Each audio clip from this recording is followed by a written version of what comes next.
আমার নবীকে আল্লাহ এমন 5টা বৈশিষ্ট্য দিয়েছেন যেগুলো পৃথিবীতে অন্য কোনো নবীকে আল্লাহ দেন নাই। সুবহানাল্লাহ বলেন। নবী বলছেন উতীতু খামসান লাম ইউতাহুন্না আহাদুন ক্বাবলি।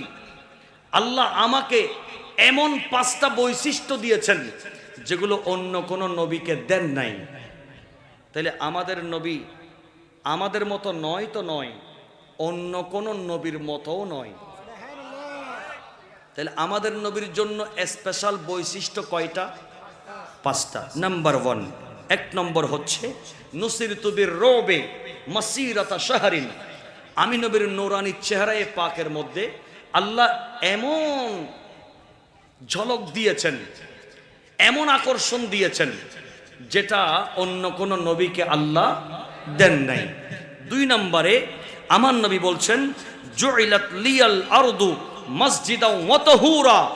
আমার জন্য আল্লাহ পাক রব্বুল আলামিন জমিনকে মসজিদ বানিয়ে দিয়েছেন, পবিত্র করে দিয়েছেন, যেটা অন্য কোন নবী জন্য দেন নাই।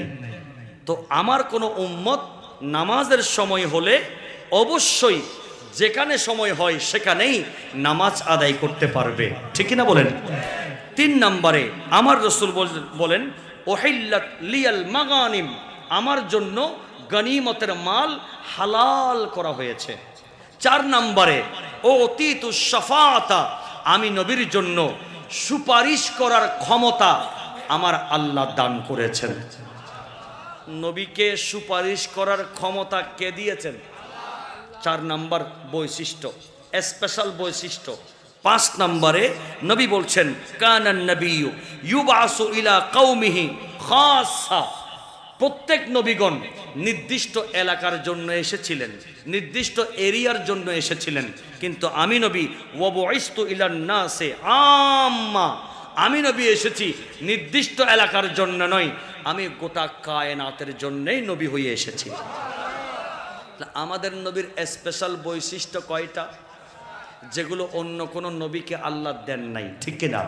আল্লাহ আমাদেরকে নবীজির এই স্পেশাল বৈশিষ্ট্যগুলো বুঝে, নবী যে অতুলনীয়, নবীর যে কোনো মেসাল নাই, নবীর যে কোনো তুলনা নাই, সেটা সবাইকে বুঝে সেভাবে নবীকে মানার তৌফিক দান করুন।